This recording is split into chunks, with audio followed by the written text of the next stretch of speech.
Chinatown, how to set up and play. First thing you'll do is lay out the game board, then shuffle the deck of building cards. These cards correspond to the numbered plots on the game board. Then take all of the shop tiles and put them into the draw bag. Next, separate and create the supply of money for the game. You have 200,000 denomination, 100,000, 50,000, and 10,000. And then finally take the round marker and set it on year 1. The game is going to be played over 6 rounds. At the end of the 6th round, the player with the most money is going to win the game. Each player is going to start with a supply of markers in their color, and every player is going to start the game with $50,000. Money in the game is secret, so players can turn those face down. Each round in Chinatown is going to play identical. The round always starts with dealing these building cards. You're going to consult the player aid based on the round or the year and the number of players. So in round 1, all players are going to get dealt 7 cards, of which they get to keep 5. You'll see in each of the years, based on the number they're dealt, they always have to discard 2 of these cards.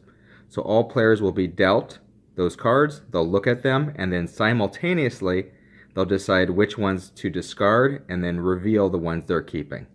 So once all players have made their decision, everyone reveals simultaneously which cards they're keeping. The cards they decided not to keep get returned to the draw deck. These are going to get reshuffled each round. The cards they are keeping, they're going to take one of their markers and place it on the game board corresponding to each of these spots. So they would take this marker for 22 and simply put it on the 22 spot.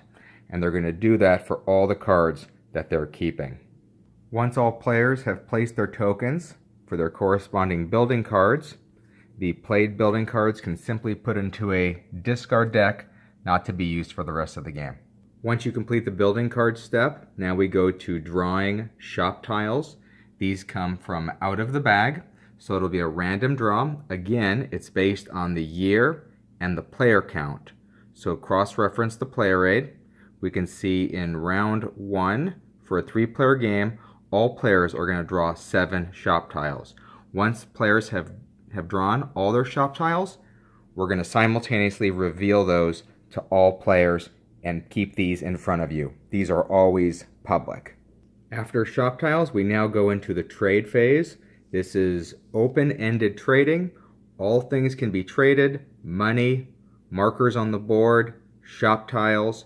It's free-form trading until all players agree to end the trading phase. Markers are the first type of commodity you can trade. Maybe the yellow and the green player decide, you know what, let's trade these 2 spots. So green decides to come here and then yellow comes there. Maybe that's a good trade for them. Maybe yellow says, I'll only do that if you throw in some money and maybe a specific shop tile I want. Maybe the green player says, you know what, let me just have this spot from purple. Let me just give you 20,000 for it. Purple says, okay. So green gives some money. Purple takes their marker off the board. So anything can be traded. You can trade shop tiles for money, for marker position. The only thing to keep in mind that any future promises are non-binding. So during the trading phase, obviously any combination of money, shop tiles, and building spots. But once all players have agreed that the trading phase is over, you stop, and then now players will place their shop tiles. You can do this simultaneously, or you can agree on a turn order structure. The important thing to remember about placing shop tiles is once a shop is placed on the board, that shop tile can never be removed from that spot. Players can still trade ownership of that building spot, but the shop tile itself cannot be moved. The place shop tiles phase will end once all players have placed their shop tiles. So if you're doing it simultaneously, whenever that ends, or if you've designated a start player and have simply gone from the start player clockwise, that'll signal to the end of it. This is a sample of what the board might look like.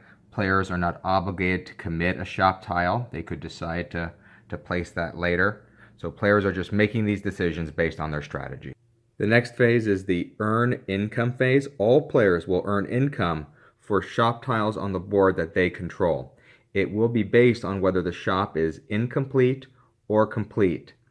To be considered a business, the shop tiles must be of the same type and they must be orthogonally adjacent. Diagonals don't count.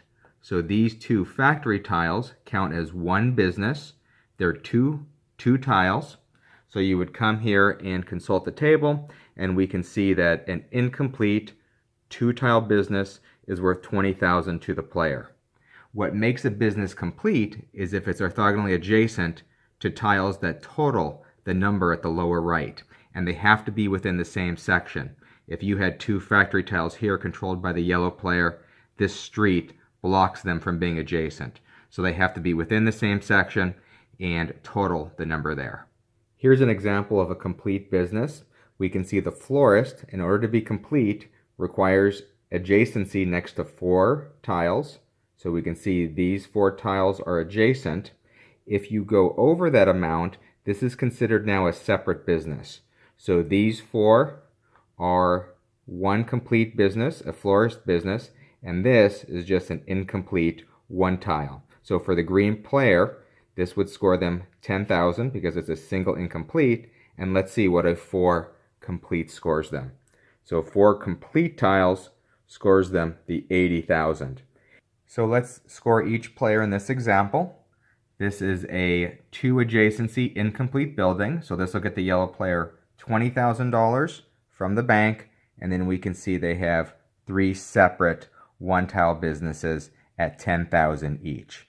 So 20 plus 10, 10, 10, they would get 50,000 from the bank during the earn income phase.